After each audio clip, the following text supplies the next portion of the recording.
Welcome back, everybody. I'm very lucky to be sat here with Neil Grant. And Neil's a partner and a senior lawyer at Gordon's Partnership LLP. So welcome, Neil.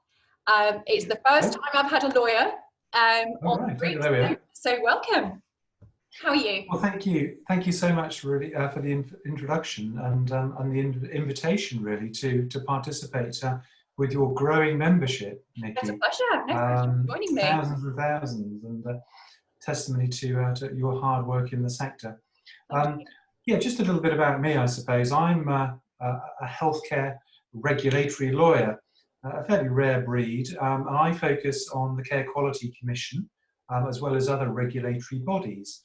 And I think we all agree that we live in a society and environment that is heavily regulated in relation to health and social care. I've been doing it for nigh on 30 years. And over that time, I've acted for major national inspectorates, but also providers, large providers, medium-sized and small ones. So I have a range of experience, really, going back quite some considerable time. And I suppose the diet of work that I deal with very often involves a provider who picks up the phone to me and says that CQC have come in, they've done an inspection, but they're not actually happy with the outcome of the inspection report. There may be factual inaccuracies in that report, and I'm then engaged to assist the provider in putting together what are called factual inaccuracy comments that then go back into CQC. Because one of the things that I've noticed really with regulation is that it's something of a blunt instrument, really, if we're honest, because they come in periodically, not that often, particularly in relation to dental care, where they see it as a low risk area, which I find surprising in some ways.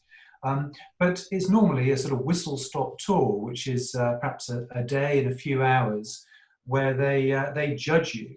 And they look at your records, they obviously talk to staff and so on. And very often the reports that are issued by CQC are actually quite general, and they make very general, sometimes negative statements about practices without really backing it up with any supporting evidence. And it's that granularity, really, I think, that's important. And that's where lawyers, I think, can be useful. We sort of come in and we can look at the detail, we can do a full legal and evidential review and push back and get changes to reports, for example, which is important because they are in the public domain and they will be read and they can affect decisions by patients, commissioners, so on, NHS England. So it's important, obviously, that there's a factual report that is accurate, fair, and does credit to your particular service. That's fascinating, Neil. I think there's so many practices out there who would not appreciate or recognise the fact that they can actually appeal that report. So what's the period of time then, Neil, from it being handed to the practice to see before it's published? Is there a window of time where they can appeal it? There is, Nicki, and it's not a very long period of time. It's 10 working days. Wow. And obviously busy practices. You have to sort of allocate time, obviously, to ensure that you go through the report really line by line. And I suppose what I say to my clients is that you've obviously had that inspection. Hopefully it'll be a positive one, and most are. Obviously testimony again to the great work the dentists are doing around the country. But there will be instances when there will be sort of inspectors that will come in and perhaps they won't be as thorough as they should be. And what I always say is during feedback, you should pick up things. I think that's important. Ask for clarification, head off issues during the feedback session, because that's your opportunity to say, well, in actual fact, you haven't considered this aspect of the service, or you haven't looked at the consent process properly, how we go about getting informed consent, which is obviously so important in daily practice. And then, I suppose, if you've got particular sort of concerns about the way in which an inspection was conducted and the feedback that you received, don't just wait for a month or however long it might be before the draft inspection report has come through. Go back to CQC and actually sort of say, look, you know, we didn't like this, we thought this wasn't done properly, ask for clarification, provide additional information, particularly if it's been asked for, because it's your opportunity through that period to try to influence the drafting of the report before it comes. Because obviously once it's actually been drafted, it is somewhat more difficult to challenge. Yes. So, okay, the inspection report lands in your inbox, the draft report. What do you do? Well, I always say to providers that you've got to carry out this forensic approach. So obviously there will be issues that you will accept, so you can forget those. Clearly, if there are any compliance issues that you accept, you have to make sure that you address them. I mean, there may be recommendations that aren't a breach of regulation, but if they are a breach of regulation, then what you need to do is complete what is called a report of actions, or an action plan, to satisfy CQC that you're taking appropriate steps to come back into compliance. If they make a statement that you fundamentally disagree with, then clearly you are going to want to push back on that. And you shouldn't be frightened about doing that, because this is a statutory process. The draft report is sent to the provider. There is internal CQC policy and guidance that says quite clearly these steps can be taken by providers, and you'll see that when you get the report come through. So go back to them with particulars, details, but also supporting evidence if you've got it, which would be patient records, for example, suitably anonymised or sent in encrypted form. So you can do that. There may be other areas where things are just not particularised, they're too vague. And in that situation, okay, you may have done your best beforehand to get that information, but you should go back to CQC and say, well, you make this general statement about the adequacy of patient records, but you've not particularised anything, you've not identified what the particular issues are. Please come back to us with more information so that we can properly decide whether we should be challenging that particular issue. So those are the sort of the main areas. The other thing I think to remember as well with draft reports is that there's part C of the factual accuracy check form, which allows you to put forward additional information that you say could have a bearing on judgments that are made about your service.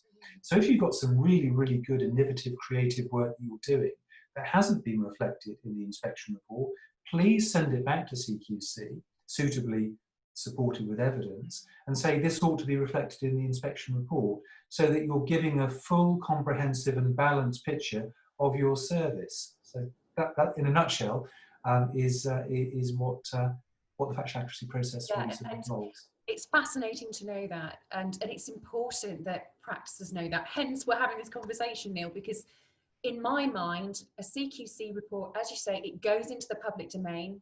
It's there for all to see. And I think patients are very, very savvy and do their window shopping. If they're looking for a new dentist, look at CQC reports, and it's your most powerful marketing tool.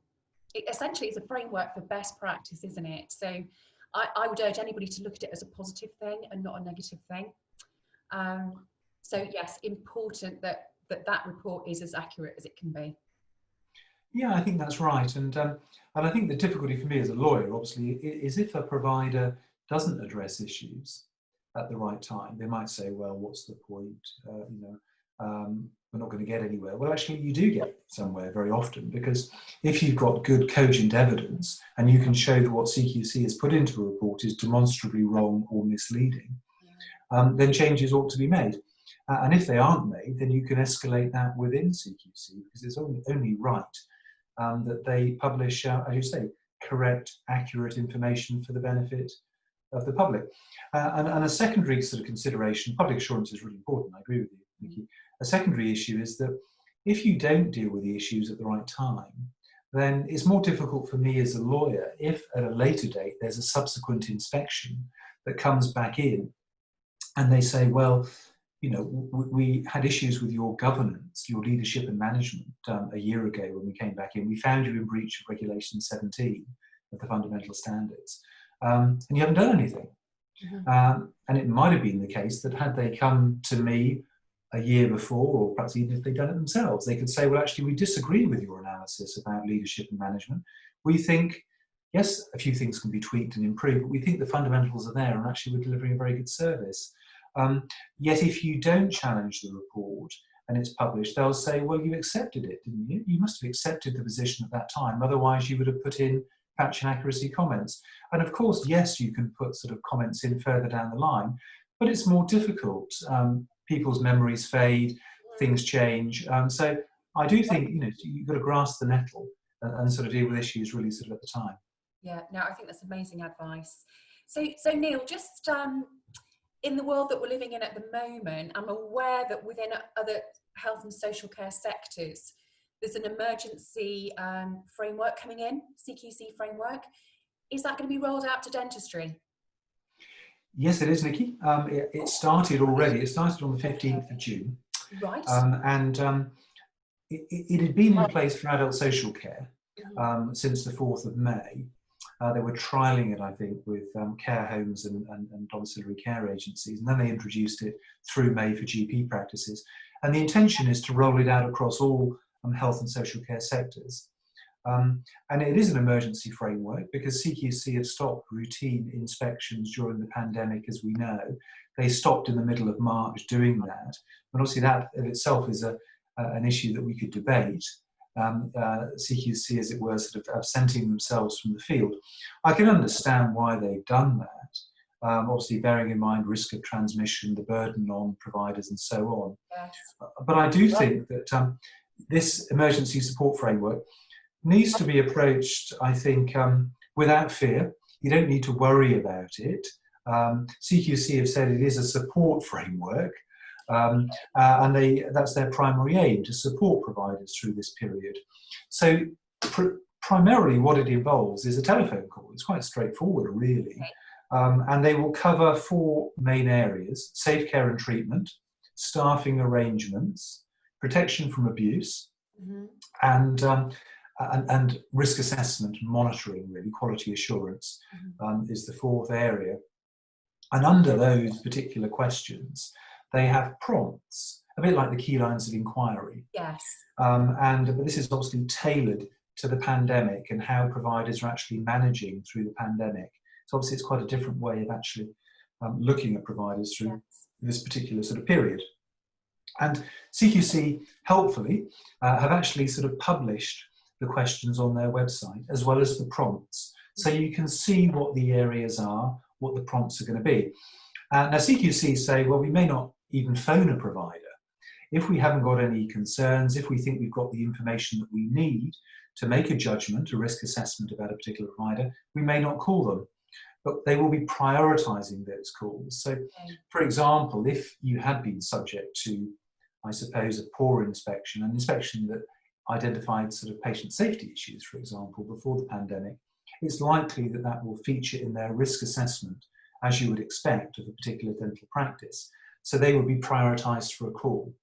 And that call will be notified in advance. So there should be a few days or even a week before the call, CQC will phone up to arrange it.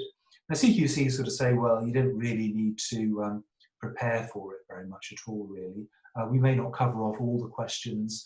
And as I say, it's a two-way dialogue. It's an open and honest conversation. What I say as a lawyer, and I'm bound to say this, aren't I, is that preparation is the key. Yes. In life, in general.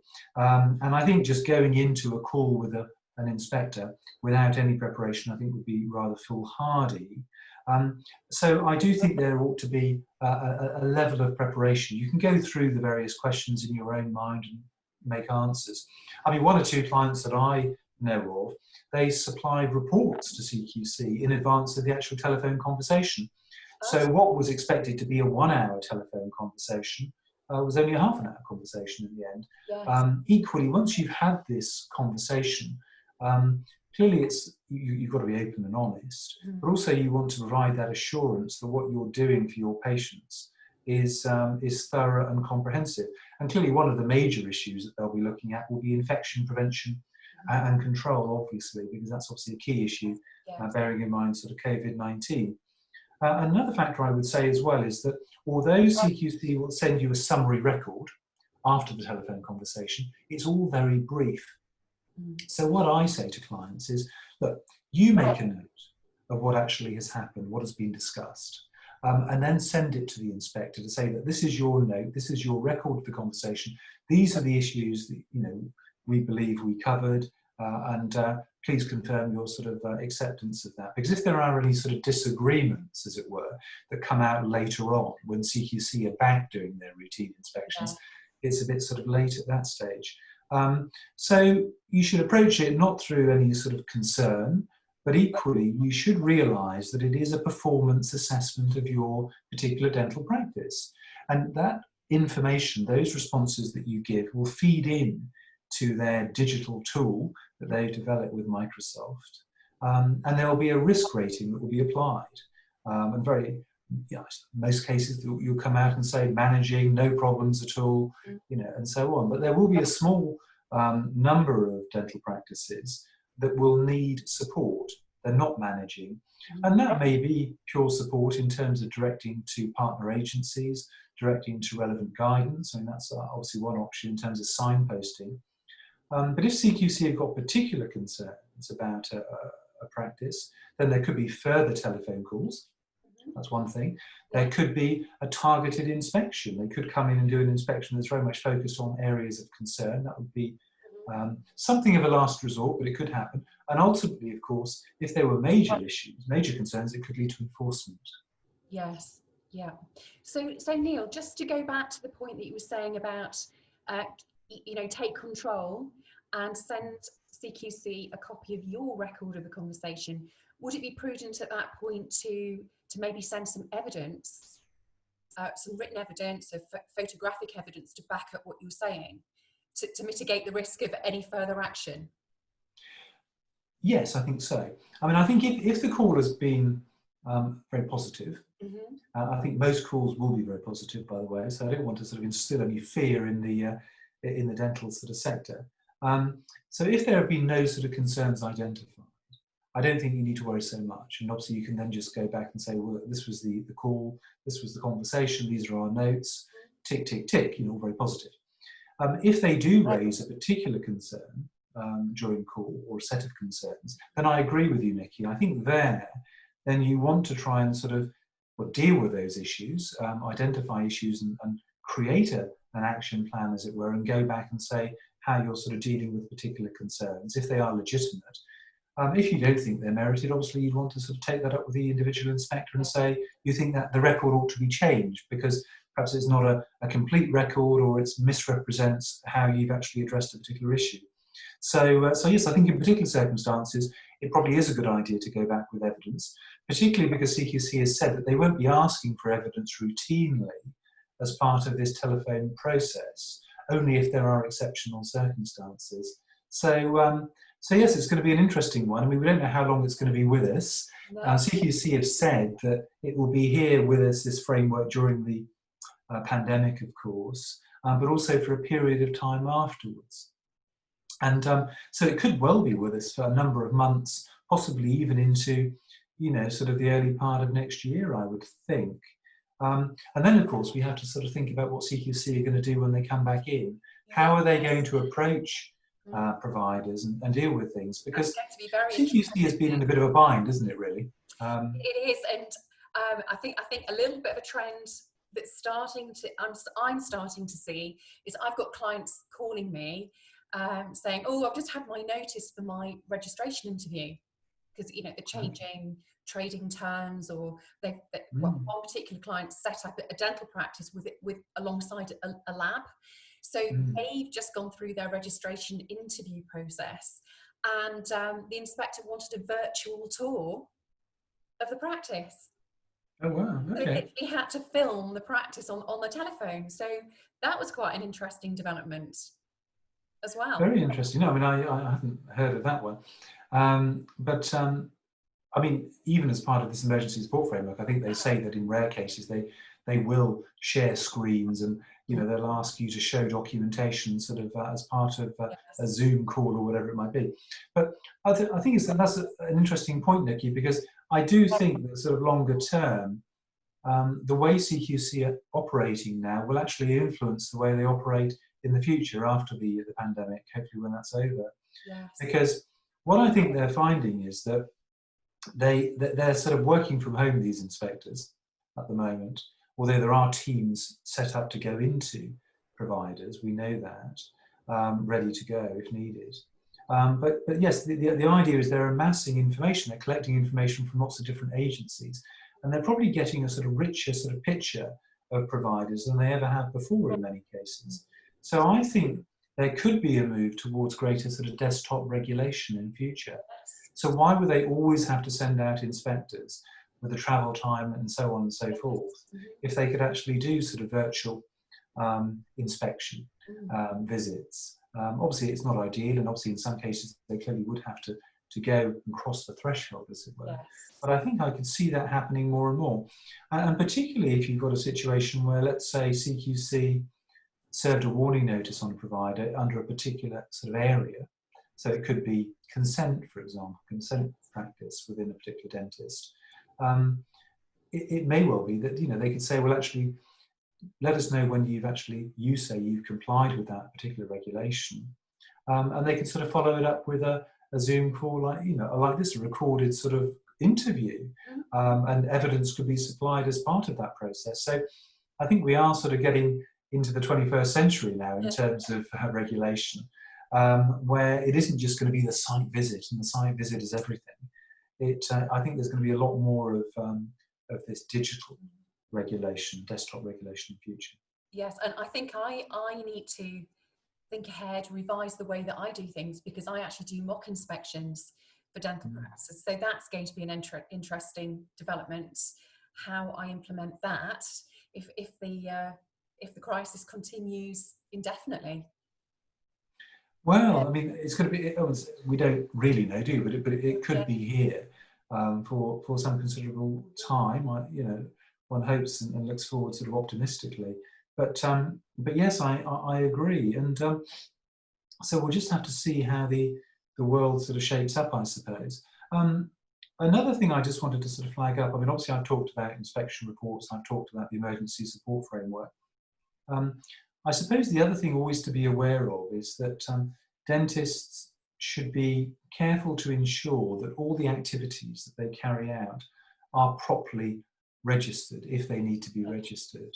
And I've come across situations involving dental practitioners, but also other types of providers as well, where completely benevolently, without any sort of intent to defraud anybody, they've introduced new services, particular dentists, thinking that it falls within an existing practice and everything is fine, isn't it? When it's not. If you're actually sort of providing a new service, as it were, to your own patients, albeit that you're doing it from a practice, then it's likely that will require registration in its own right.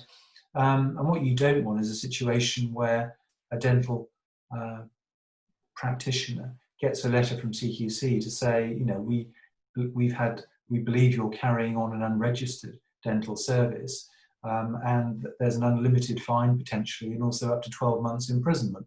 So it sort of tends to sort of focus the mind a bit when you get a letter like that. It does. Clearly there are ways that you would try and manage and mitigate in that situation by putting an application in quickly and obviously trying to explain the situation. But the best course, I think, is to always look at what you're doing and ensure that it does properly sit under an existing registration. But if not, and it involves new services to new patients, that you do take appropriate steps to put an application in. Or if there's any ambiguity, that you actually sort of seek legal advice, because that registration is absolutely essential. It's the gateway. It allows you to practice lawfully as a dentist within a dental practice. Absolutely. So that's just a sort of general observation, really, about CQC's remit. Yes, no, that's incredible advice, and I think it's something that can quite easily slip through the net, and for dentists or any provider not to be as aware of those notifications that you need to make to CQC when you make changes. So I would urge anybody who's CQC registered to be very aware of those notifications and what they need to inform CQC about moving forwards. That's right, absolutely right. So yes, no, I mean, so those are some of the areas that I think are sort of important for providers to sort of bear in mind, and obviously sort of wish everybody well. I mean, obviously dentistry is only starting to reopen again now, isn't it? After a period, a sort of enforced closure because of the pandemic. But obviously, I wish all of your your members and your contacts well. If there are any issues that they would ever want to discuss with a lawyer, please, feel free to call me. A no obligation call. I'm happy to have a conversation with you. One thing I would also say about the firm in which I work, I work alongside somebody called Richard Creamer. You know Richard, don't you? Yes, I do know Richard. I mean, he's actually a qualified dentist. He's on here as well. Yeah, so he knows the clinical side, the dental side very, very well. Great to interview Richard. Yeah, so he and covers off a lot of work, obviously involving individual practitioners, whether that's with NHS England or with the General Dental Council, but also deals with contracts as well. And over and above that, we are a sort of full service firm, so we deal with the usual stuff, the employment issues, the property, corporate commercial issues, startups, and all of that. So as a practice, Gordon's, we're based in London and Guildford, although all of us are working at home at the moment, or most of us are anyway. But yes, we happy to, if you've got sort of wider issues that you might want to have a discussion about from a legal perspective, then please feel free to contact me, and obviously I can talk to you and put you in the right direction. So Neil, that's brilliant. Thank you. When I publish this recording, would you be happy for me to put your email on there and Gordon's website? Please do. Yeah, no, please share my contact details with your community. Brilliant, yeah, brilliant. And I would love to get you back and interview in a few weeks' time when we're further down the line, and we're actually can see how things are manifesting themselves in a few weeks' time, and get Richard on as well. I mean, well, absolutely. Well, that's right. It's an evolving picture, isn't it? Things will change in the weeks and months ahead. But no, thank you so much, Nicki, for the opportunity to present. It's been a pleasure. Oh no, thank you. That was invaluable. It really was. Okay, great. Well, thank you very much. Okay. Thank you so much, and have a good day. Thank you. All the very best. Bye. You too. Bye. Bye.